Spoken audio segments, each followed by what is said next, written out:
Untuk menggunakan Google Colab, pertama-tama silakan buka tab baru, terus buka URL yang namanya colab.research.google.com, gitu ya. colab.research.google.com. Oke, ini nanti ke save-nya akan di Google Drive, jadi nggak usah takut.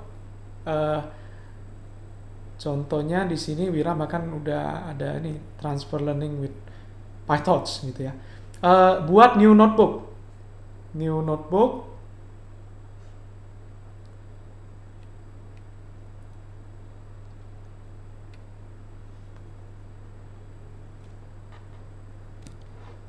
Jadi dia notebook ya, mirip seperti Jupyter tapi bukan Jupyter Notebook. Namanya itu ya Colab, Google Colab gitu. Namain aja let's say part 4 apa namanya ya? Using transfer learning in Google Colab gitu deh. Transfer learning in Google Colab. Oke.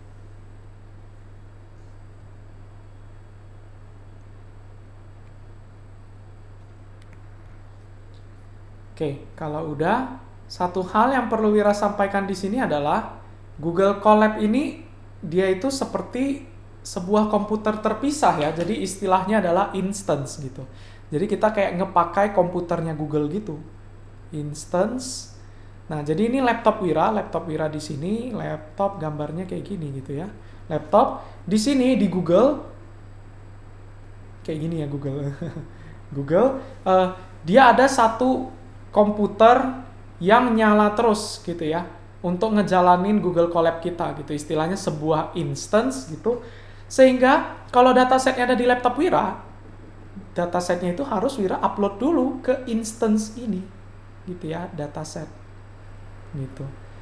Karena ini seperti komputer terpisah ada di cloud sana ya, di atas sana gitu, sehingga di sini apapun itu datanya harus kita masukin sini karena ini seperti komputer kosong gitu. Sebenarnya nggak kosong-kosong banget sih dari Google, ini bahkan udah ada environment dia sendiri gitu. Cuman hal lain juga, di sini belum ada JCOB-DL ya. Berarti nanti kita harus install JCOB-DL juga di dalam sana gitu. Jadi itu bayanginnya di komputer kosong, dan kalau kita klik di sini file, klik bagian file sini, nanti muncul di instance ini ada file apa saja. Kebetulan filenya kosong ya. Sini kosong, palingan cuman ada ini sampel-sampel data yang disediain sama Google gitu ya. Tapi kita harus upload data kita ke sini gitu. Ada beberapa pilihan untuk upload data. Pertama adalah mounting G Drive kita. Mounting Google Drive gitu. Tapi cara lain yang lebih mudah ya udah download aja. Downloadnya bukan pakai internet kita ya, karena ini pakai instance-nya Google. Itu pakai internetnya Google jadi kenceng gitu ya. Nggak usah takut gitu. Oke, kalau begitu cara untuk install JCOB-DL dulu. Karena ini seperti instance, berarti kita installnya kayak gini ya. Pip install JCOB-DL. Oke, pip install JCOB-DL. Silakan enggak usah di run dulu, sorry. Pilih runtime dulu. Runtime, change runtime type. Sorry, nah ini Wira baru pertama kali ngajarin materi baru ini, jadi nggak teratur gitu. Wira lupa satu step gitu. Kita kan tadi udah nge-code di Jupyter ya. Itu code-nya bisa kita pindahin ke sini nih. Aduh, kenapa Wira nggak dari tadi ya?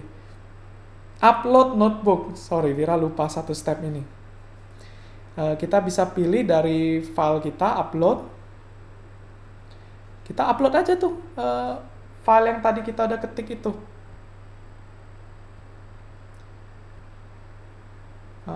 Transfer learning ini transfer learning with PyTorch. Oke, jadi kita bisa upload.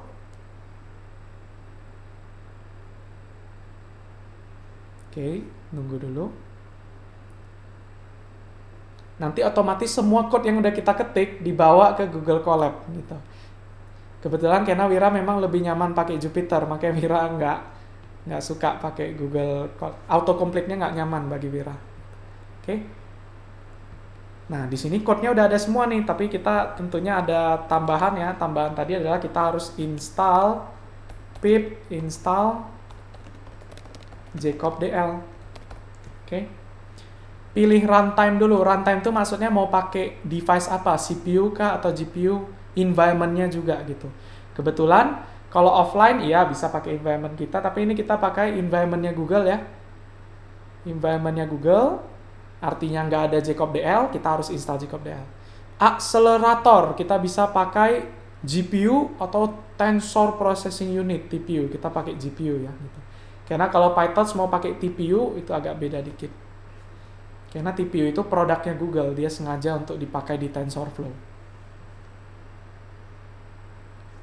Tapi PyTorch sudah bisa juga pakai. Oke, kita kalau dilihat di sini kita udah pakai GPU-nya Google dan environment-nya Google, jadi kita install JCOB-DL ke dalam environment Google. Nggak usah takut, itu akan cepat karena kita pakai internetnya Google ya. Instance-nya soalnya di tempat Google sana gitu. Oke, JCOB-DL versi 1.1.1. Sip. Next, bagaimana dengan data? Kalau upload data, berarti itu kan pakai internet kita ya. Oh, berat gitu ya. Kebetulan datanya Wira udah upload ke Google Drive. Kita bisa nih langsung pakai download aja. Karena download itu kan pakai internet Google, jadi lebih enak ya. Caranya itu pip install dulu suatu package yang namanya Google Download atau GDown gitu ya. GDown. Harusnya tadi barengan download dua-duanya. Oke. Nah, GDown ini kita bisa langsung GDown terus kasih link Google Drive gitu. Wira akan kasih linknya ya, bentar. Jadi seperti ini, tapi yang beda itu adalah di sini kita harus hapus. Jadi hapus, terus nanti kasih tanda tanya ID sama dengan ini, hapus saja. Jadi yang diperlukan adalah kode ininya. Oke, di sini jangan lupa drive google.com/uc baru tanda tanya ID sama dengan kode Google Drive, file Google Drive-nya gitu ya. Itu yang di run. Kalau di run nanti itu otomatis nanti akan ke download. Nih dia download. Setelah download ini bisa di refresh instance kita. Tuh, kita udah ada file panorama.zip ya. Silakan ini file Google Drive-nya Wira kasih. Supaya kita ada file panorama ya. Sama seperti dataset yang tadi multi-label ya. Mas. Ah ya, silakan. Kenapa? Mau nanya? Boleh minta tolong di review lagi ya Mas stepnya. Tadi saya kayak agak ketinggalan nih. Oke, pertama ketika kita pakai Google Colab itu adalah sebuah instance ya, jadi itu sebuah komputer di tempat Google sana gitu. Sehingga bukan komputer kita. Artinya ini adalah komputer kosong, kita harus upload data kita. Kita juga harus install package-package kita gitu, karena di komputer ini paling ada environment-nya Google gitu, nggak ada environment JCOB gitu ya. Sehingga kita harus install lagi package-package yang kita butuhkan. Caranya, kalau di Jupyter atau di notebook, tanda seru itu maksudnya ngeran di terminal gitu ya. Jadi kita mau buka terminal dan jalankan pip install JCOB-DL gitu. Tapi install juga yang namanya GDown ya, Google Download gitu. Tujuannya karena kita mau download dataset ke dalam komputer ini. Lihat, komputer ini tadi filenya kosong. Ada nih file sampel data gitu ya. Tapi setelah kita download, sekarang filenya ada di dalam instance kita ini gitu ya. Nih, panorama.zip. Karena kalau datanya belum di sini, kita nggak bisa pakai apa-apa, kita nggak ada data gitu ya. Makanya kita lakukan ini cara untuk download di Google Drive, GDown, terus filenya tinggal copy ID-nya ini, gitu. Dan formatnya ini ya, /uc, ID sama dengan. Oke. Sip. Next, kalau kita udah ada file itu, filenya masih kena zip ya. Sorry. Ini tambahin sel barunya, caranya ini, highlight di bawah sini, tekan code gitu ya. Atau shortcutnya agak ribet, Ctrl MB. Nggak senyaman Jupyter memang. Oke. Unzip. Di terminal, kita juga bisa melakukan unzip, sesimpel unzip panorama.zip gitu ya. Nggak bisa autocomplete juga karena autocomplete-nya harus nunggu. Atau sorry, ini kita bisa kayak gini nih. Copy copy paste, taruh di sini. Oh, ternyata ini harus /content/panorama ya. Mau diletakkan di mana? Di tempat sini. Jadi min d titik, atau kalau dibiarin dia otomatis unzip di situ. Silakan di unzip. Oke. Kalau udah di unzip harusnya di instance kita ini sudah ada file. Nah, ini udah di unzip ya. Dan ini data kita yang tadi itu. Train test trainLabel.csv, testlabel.csv. Gimana? Suka sama Google Colab? Wira sendiri sebenarnya nggak gitu nyaman sama Google Colab gitu. Tapi ya, dia ada GPU gratis. Oke, udah? Ada yang ketinggalan nggak?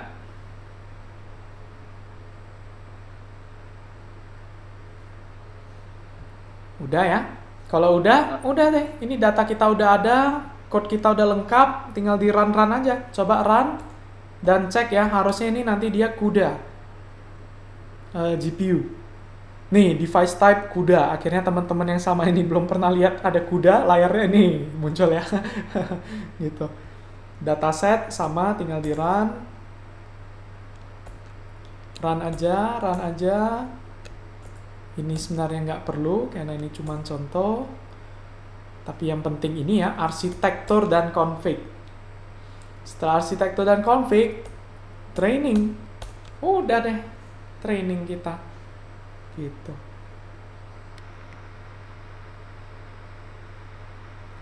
Tapi itu, ngaruh juga ke internet ya, untuk koneksi ke komunikasi ke Google-nya aja. Tapi GPU-nya nggak usah takut. Nih, lumayan ya. Cepet nih. Hampir 4 iterasi per second. Tapi ini kan mini neural network-nya ya. Nanti kalau udah full mobile net-nya di unfreeze, itu mungkin agak lebih berat gitu ya. Dan nanti memang betul itu harusnya agak berat gitu, nge-training seluruh arsitektur gitu. Maka nanti kita quiz ya. Kita quiz sambil nunggu running-nya walaupun itu GPU gitu. Kalau pakai CPU itu bakal jauh lebih lama gitu. Jadi GPU aja udah lumayan lama, apalagi CPU gitu. Tapi ini kerasa ya dibanding kayak kita biasa nunggu-nunggu ini. Wah gitu. GPU gratis yang dikasih Google pun bukan yang high end ya, bukan yang GPU terbaik, itu GPU yang versi standar gitu. Kayaknya K80 Tesla gitu yang ya kecepatannya lebih baik sedikit dibanding CPU gitu ya. Ya lebih baik lah dibanding kita pakai CPU gitu. Tapi kalau mau pakai yang berbayar di Google Cloud Service atau AWS gitu, mereka akan ada pilihan yang GPU-nya lebih sakti lagi, yang lebih kenceng lagi gitu ya. Ya lebih mahal bayarnya. Oke, selesai. Kenceng nggak? Mas. Oh ya, kenapa? Ubah environment-nya gimana Mas? Nggak ada ubah environment di sini gitu ya. Karena kita nggak ada environment, kita pakai environment-nya Google, tapi di sini runtime, change runtime type. Oke. Nah, di situ nanti ada pilihan, kita bisa pilih Python 3. Python 3 maksudnya pakai punyanya Google ya. Gitu. Sama hardware acceleratornya pilih GPU. Mas Wir, tadi di notebook setting diganti apa? Thanks. Oh, lain kali langsung call aja, karena Wira nggak notice kalau cuma pakai chat gitu. Environment-nya diganti jadi Python 3, Mas. Pakai GPU. Yes, thank you Haris sudah ngejawab ya. Jadinya nggak bisa run ya pakai jcobdl. Bisa, kan kita pip install. Jadi kita pakai environment-nya Google, entah itu package-nya banyak banget di dalam sana, tapi Wira tambahin lagi pip install jcobdl. Gitu. Oke. Jadi di environment Google-nya sekarang sudah ada jcobdl gitu. Tapi ingat, ini instance sementara aja ya. Kalau nggak salah ada max-nya berapa, 24 jam udah instance-nya dibuang lagi, di reset gitu.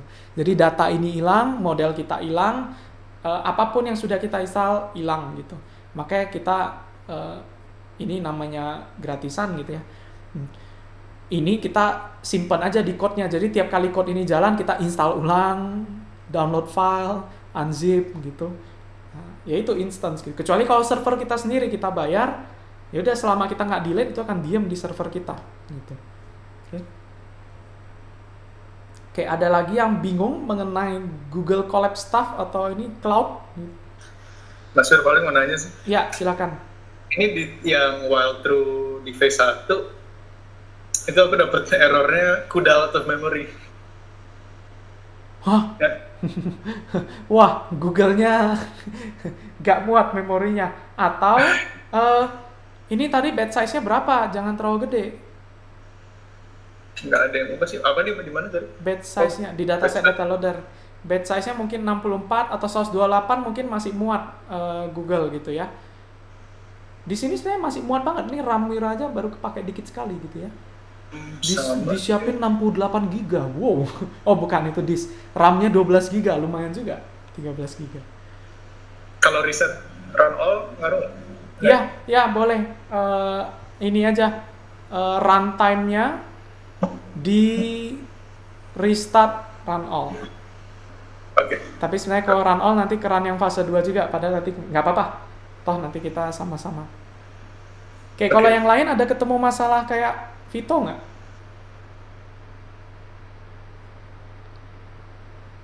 Nggak ada kan ya? Jadi fase 1 selesai aman. Kalau fase 1 Wira cuma 8 epoch gitu. Oke, 8 epoch dan kita bisa lihat bahwa errornya udah turun duluan gitu. Oke, udah turun. Baru saatnya fase 2 ya. Fase 2 itu di unfreeze. Setelah di unfreeze, optimizer-nya pakai learning rate yang lebih kecil. Callback. Dan kita train sekali lagi. Set. Oke deh. Dan ini kita masuk ke quiz ya. Silakan itu dibiarin aja, kita quiz dulu. Jadi gitu ya, kalau running yang lama memang kita kerja di kantor juga udah running, makan siang dulu gitu. Gitu.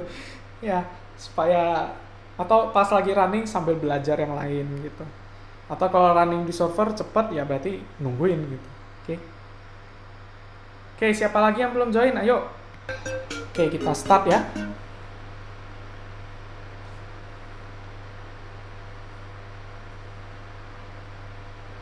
Apa yang dimaksud dengan unstructured data?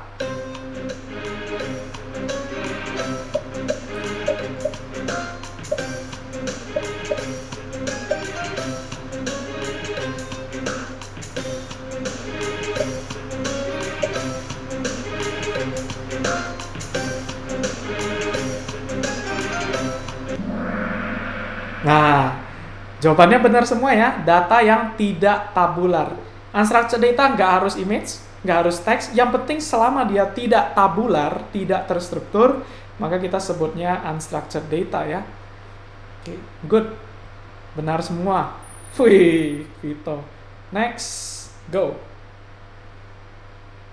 Mana dari tools berikut yang dipakai menampilkan image digital?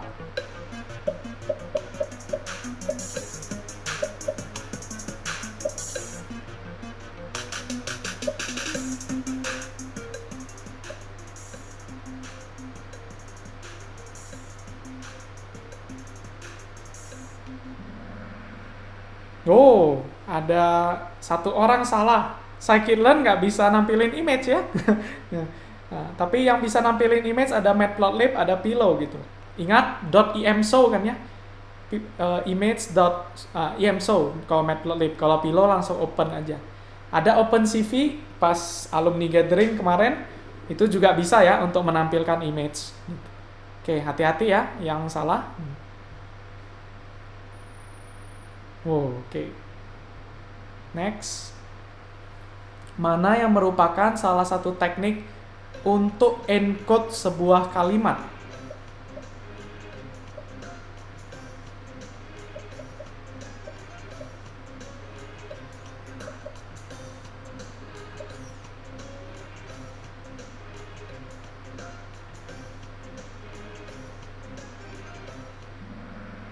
Oke, ada satu lagi salah. Lemmatizing itu cuma preprocessing, normalisasi juga. Tapi kalau encoding ya, sebuah kalimat menjadi angka gitu, encode, maka itu TF-IDF atau back of words, atau nanti kalau lebih advance ada word factor dan lain-lain. Oke.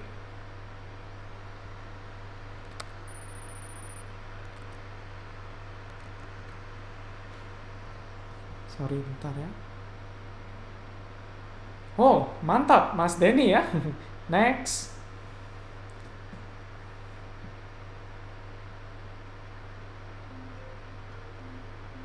Apa nama dari yang ditunjukkan dari gambar di bawah ini?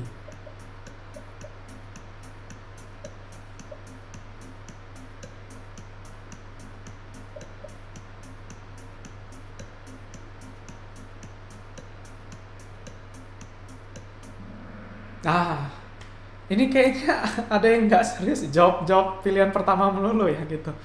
Nah, tolong jangan kayak gitu lah ya. Ini untuk review juga gitu ya. Oke, weight ya. Jadi dari gambar tadi ini adalah weight, bobot. Good. Next. Gambar juga.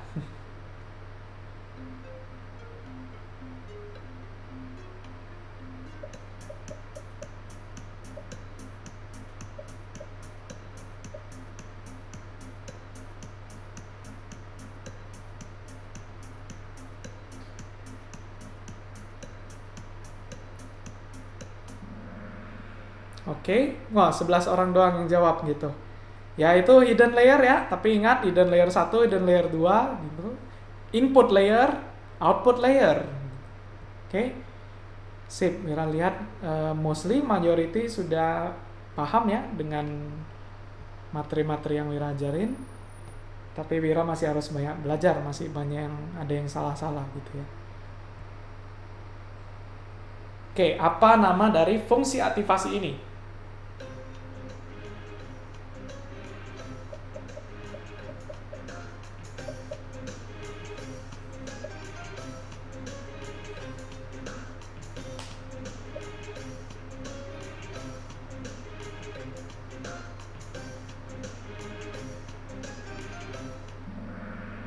Oh, ada yang jawab relu, hati-hati gitu ya. Jangan kejebak, relu itu yang 0, gradiennya 1 gitu ya, relu. Tapi kalau yang bocor namanya leaky relu ya, relu yang boleh negatif gitu. Hati-hati gitu. Oke, jadi leaky relu atau mungkin karena mau cepet-cepetan ya, terus lihat pilihan pertama ketipu jadi gitu. Oke, sip. Combo breaker, 3 players just drop their answer streak of 5 gitu. Streak 5-nya gagal gara-gara relu. Oke, lanjut. Mana yang kelemahan dari, bukan kelemahan. Bukan kelemahan gradient descent.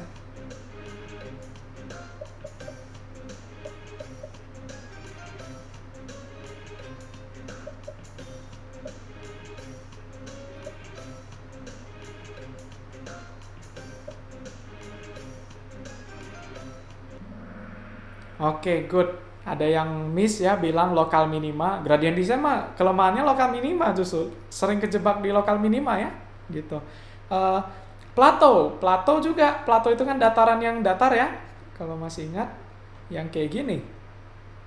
Nah, kalau yang kayak gini seakan-akan udah mirip datar, padahal bisa jadi di bawah ada yang lebih rendah lagi ya, loss-nya gitu. Cuman kalau global minima justru itu harapan kita mencapai ke sana gitu. Nggak ada yang jawab saddle point, good. Itu Pringles, itu memang kelemahan gradient descent juga.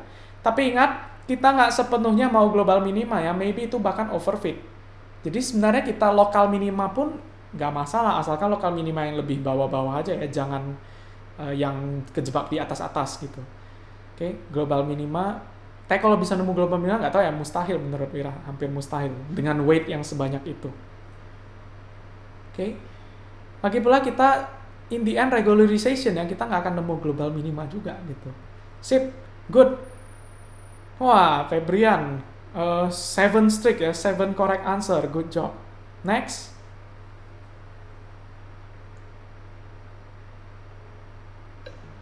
Ayo, feed forward, hitung loss, bla bla bla, update weight, yang mana?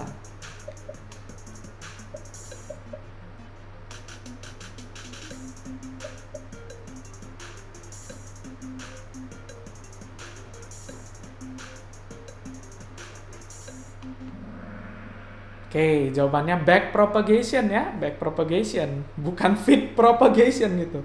Feed forward, hitung loss, back prop, update weight gitu. Bukan backward juga, backward itu di PyTorch ya, loss.backward gitu, tapi namanya itu back propagation gitu, oke. Ya mungkin kalau ketipu di backward masih oke lah gitu, gara-gara di PyTorch namanya backward gitu. Oke, good job, lanjut. Anissa has trick with 8 correct answer. Beuh, mantap.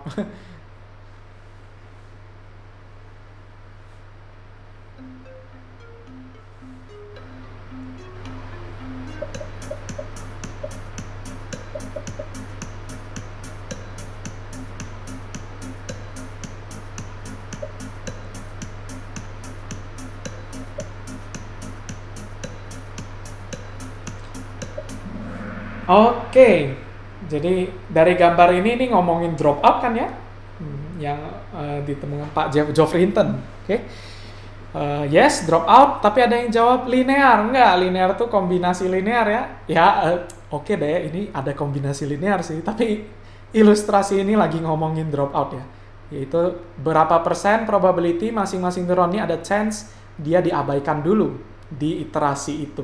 Oke, supaya pas backprop juga nggak dilewati, nggak diupdate dan seterusnya. Ada yang jawab ReLU gitu, ReLU itu activation function ya, jadi tidak. Gitu. Next, Mas Ivan mantap.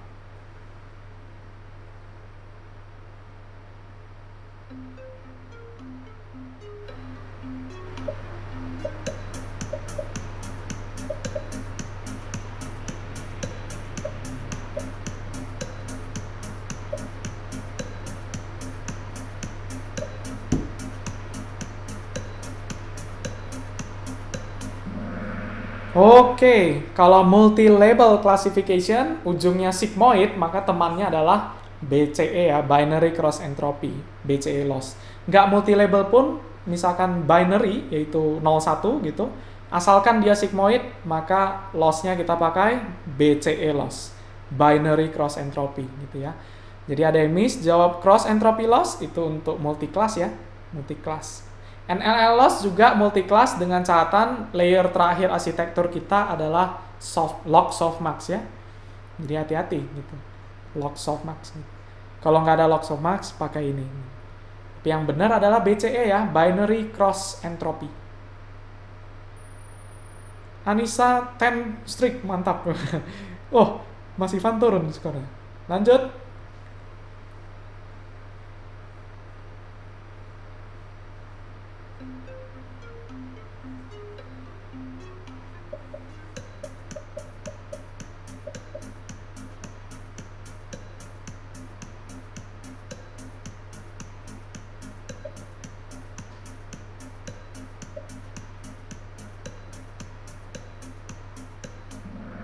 Oke, nah, ada yang miss, ada yang jawab filter, ada yang jawab stride gitu ya.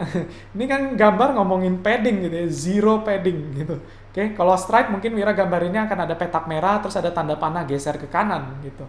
Kalau konvolusi, itu gambarnya agak susah, mending pakai animation gitu ya. Gitu. Filter, ya enggak ya, itu bukan filter gitu. Filter mungkin Wira akan ada. Kalau filter susah Wira kasih ilustrasi gambarnya gitu. Pasti animation gitu. Oke, good job. Kita lanjut, tinggal 2 pertanyaan terakhir ya. Next.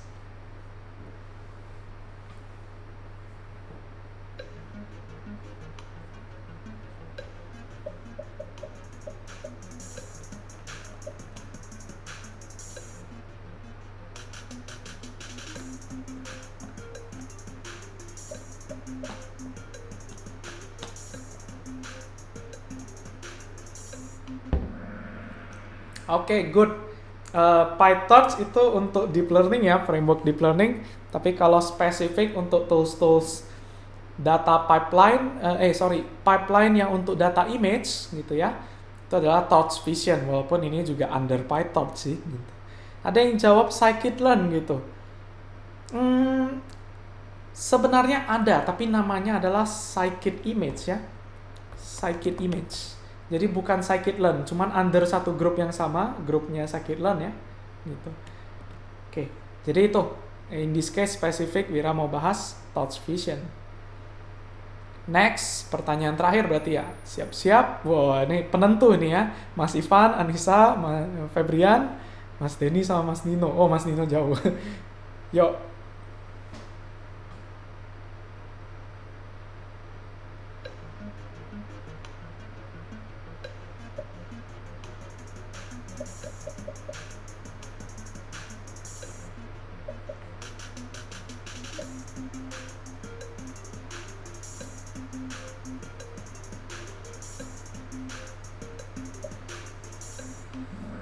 Oke, waktu habis. Ada yang ketipu ya VGG 19 gitu. Ya, ada sih VGG 19 tapi ini yang 16. 1 2 3 4 5 6 7 8 9. Ya ini hitung ini VGG 16 gitu ya. Ya kan gambarnya persis sama pas tadi Wira ngajar, jadi harusnya nggak ketipu lah ya. Ada yang jawab Inception. Tidak, Inception itu ada Inception blocknya ya, ada Inception modul, banyak donat-donatnya itu gitu. ResNet juga tidak, karena ResNet kan ada skip connection dan layernya pasti banyak kalau ResNet ya, bisa ratusan layer dan diminishing gradiennya tidak terasa bahkan gitu. Oke, jadi yang benar adalah VGG 16, that's right. Oke.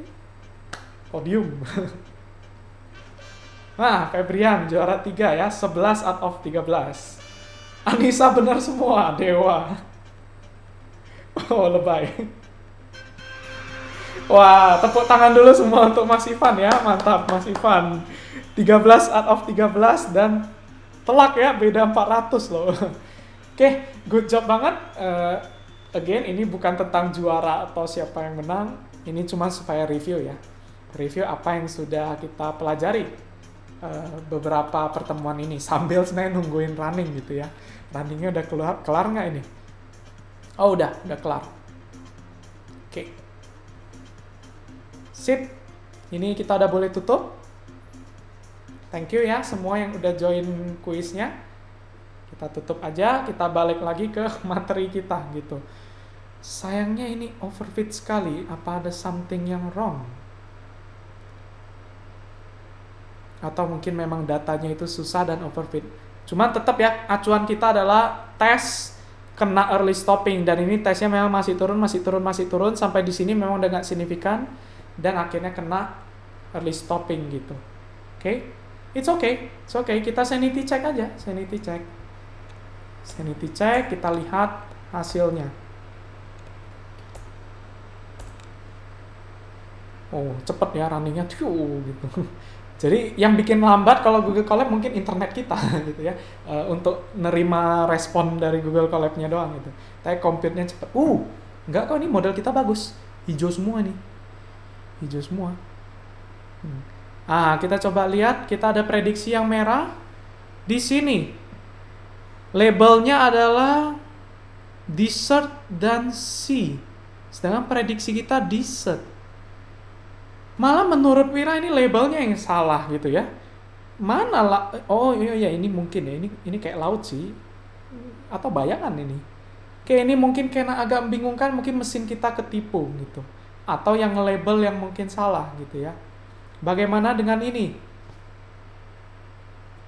Ini labelnya adalah sunset, tapi prediksi kita sea dan sunset. Sebenarnya menurut Ira lagi-lagi ini kayak prediksi kita yang benar. Ini kayak ada lautan ini kan ya. Gitu. Oke, ini kayaknya labelnya yang salah gitu. Jadi wajar ya, kadang memang orang bisa salah labelinnya gitu. Ini labelnya adalah mountain, gunung, prediksi kita mountain dan tree. Lagi-lagi ini bukannya kayaknya pohon ini ya. Berarti kelihatannya di sini model kita itu bahkan mengeneralisir ya gitu. Jadi dia walaupun lihat kayak gini, dia nggak mau learn. Dia paham bahwa ini harusnya ada pohon gitu. Malah model kita lebih sakti dari yang nge-labelin datanya gitu loh. Itulah hebatnya transfer learning gitu ya. Generalisasi. Soalnya dia dapat pengetahuan dari data-data ImageNet gitu. Bagaimana dengan ini? Ini datanya adalah desert, tapi kita prediksinya nggak ada. Ini nggak mirip desert sih. Ini batu gitu ya. Again, Wira malah lebih setuju sama model kita. Gitu.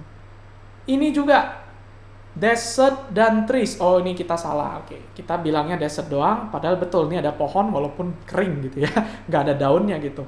But again, tetap itu model kita salah gitu ya. Bagaimana dengan yang lain ini? Pohon, sedangkan prediksi kita laut dan pohon. Ya ini sebenarnya ada air sih, tapi mungkin yang labelin merasa itu bukan lautan gitu, sehingga dia berpendapat bahwa ini adalah sungai gitu ya gitu. Tapi oke, ini berarti bukan salah banget ya, model kita menganggap ini laut karena dia lihat itu air gitu. Sejauh ini Wira sebenarnya agak puas dengan model kita. Berarti kayaknya ini bukan overfit gitu. Jadi kadang jangan kaget dulu, selalu sanity check gitu. Jangan bergantung sama lihat grafik ini doang gitu. Selalu sanity check aja, langsung cek seberapa oke. Karena itu adalah bukti yang paling benar model kita works atau enggak gitu.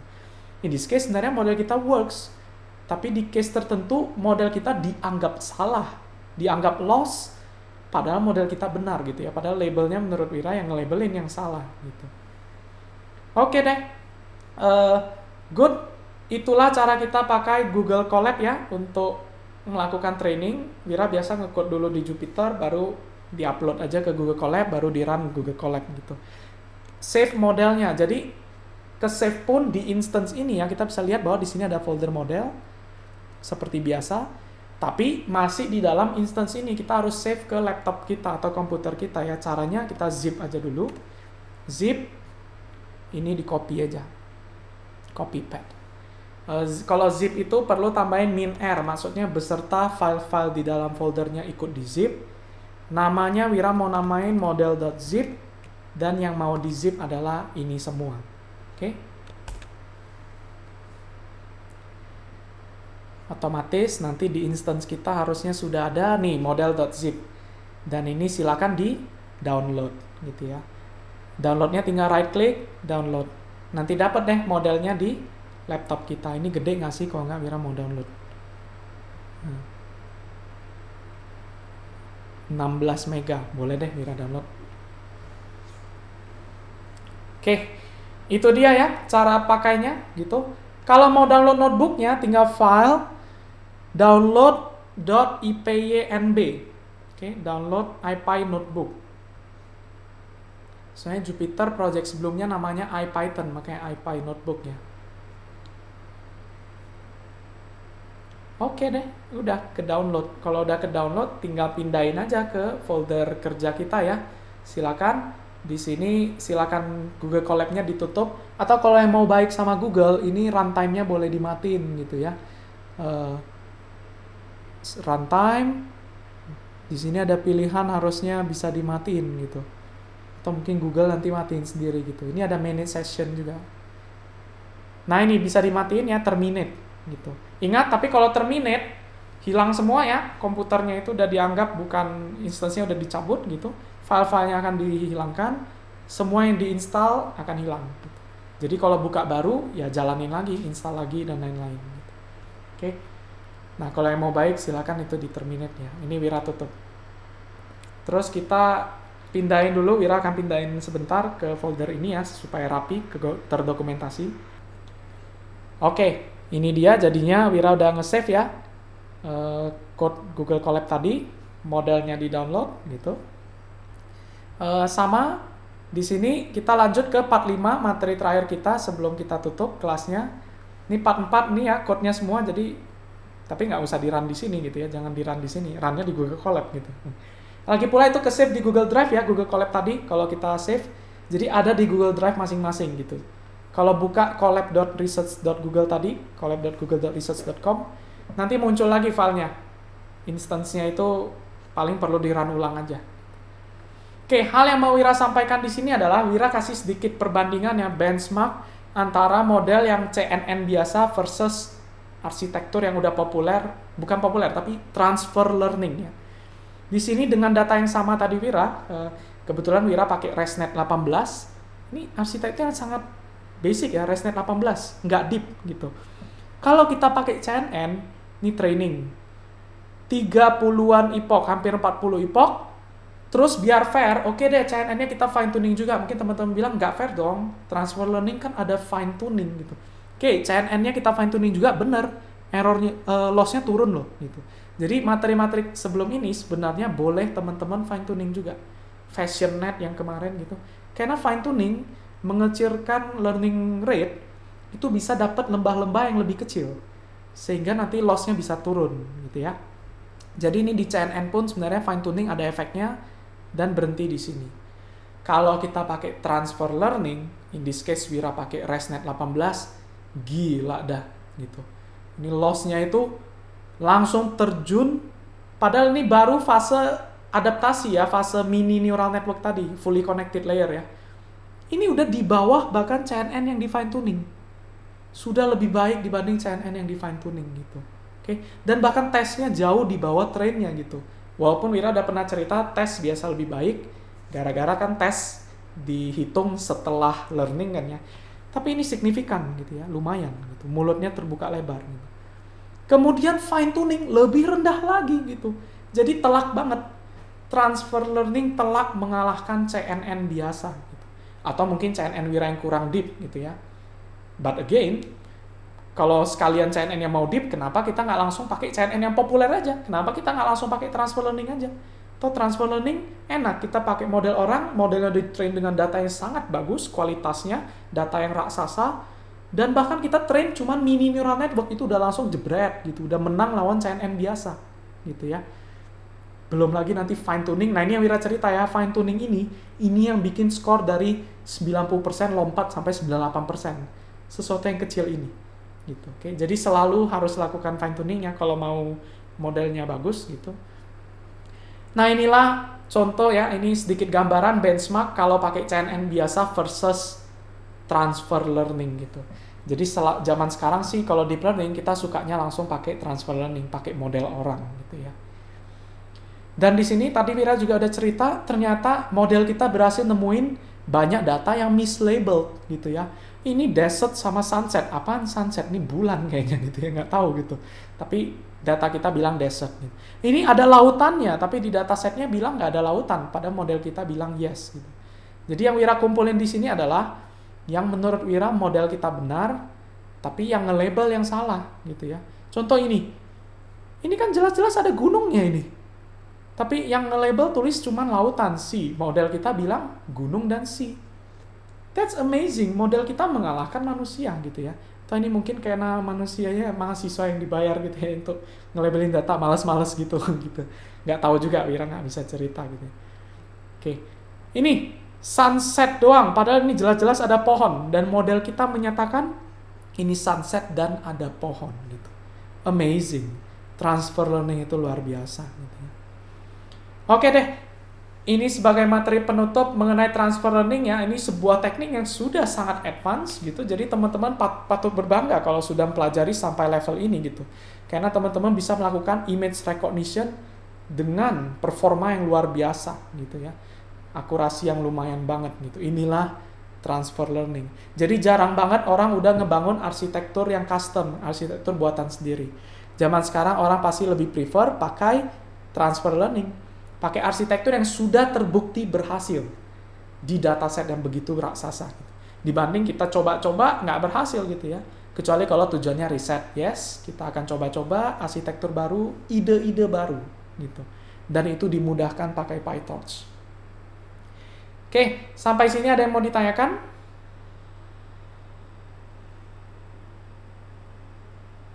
Oke, kalau nggak ada, Wira rasa materi hari ini sudah cukup ya. Thank you banget semuanya.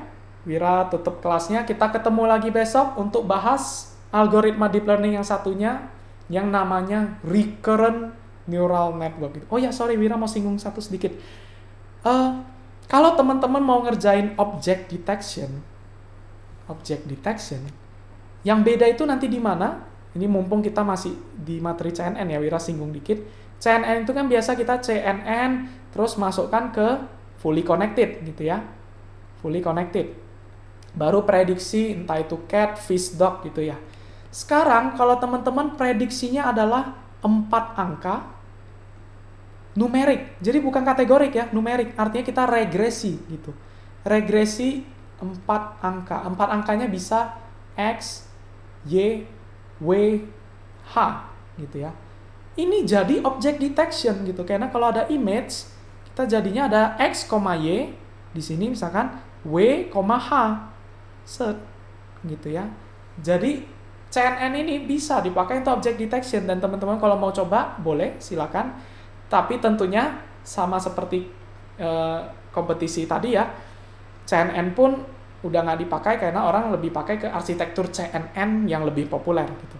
Begitu pula object detection sebenarnya bisa-bisa aja kalau mau ngetes-ngetes kayak gini, it will works gitu. Tapi object detection sendiri sudah ada arsitektur yang juga terkenal gitu. Karena lagi-lagi riset, paper, atau lomba, kompetisi gitu. Mungkin teman-teman pernah dengar ya ada yang namanya YOLO gitu. Nah YOLO itu apa? YOLO itu arsitektur CNN. arsitektur CNN yang nanti ujung-ujungnya adalah regresi, gitu ya. Regresi, sebenarnya multitask, regresi plus klasifikasi, gitu ya. Ada mungkin SSD juga, idenya itu ini cuman masalah desain arsitektur. Dan itulah riset-riset kita ya, bagaimana kita membangun arsitektur buatan kita sendiri yang ternyata setelah dites, cocok banget untuk object detection. Ya udah publish sebagai paper. Terus namain mungkin Wira Network gitu ya, atau Wira Detector gitu. Atau ini ada yang namain You Only Look Once, YOLO gitu, atau SSD gitu ya. Jadi itu idenya untuk object detection, bedanya adalah CNN tapi regresi, bukan klasifikasi. Tapi lebih detailnya mungkin itu diantara materi bonus atau sebenarnya itu Wira rancang untuk advanced deep learning ya. Itu nanti track 2 atau di YouTube Wira video, Wira akan pisah ke satu course yang namanya advanced deep learning gitu. Oke, Wira rasa itu udah cukup ya. Udah banyak banget yang dipelajari mengenai CNN dan bahkan teman-teman udah bisa pakai untuk klasifikasi banyak hal. Nanti Wira mungkin bisa kasih dataset untuk latihan, challenge. Kebetulan dataset COVID ya, ada X-ray paru-paru, X-ray paru-paru itu bisa pakai CNN dan teman-teman akhirnya bisa mengklasifikasikan apakah ini kena COVID-19 atau tidak. Amazing gitu ya. Teman-teman boleh coba dan itu bagus banget dikerjain, di-share di LinkedIn gitu. Dan itu nanti para interviewer atau HR melihat itu bagus banget. Oh, ini anak kerjain project bahkan untuk COVID gitu ya. That's amazing gitu. Oke, too much speaking Wira. Thank you banget semuanya. Kita ketemu lagi ya besok, kita bahas recurrent neural network. Thank you.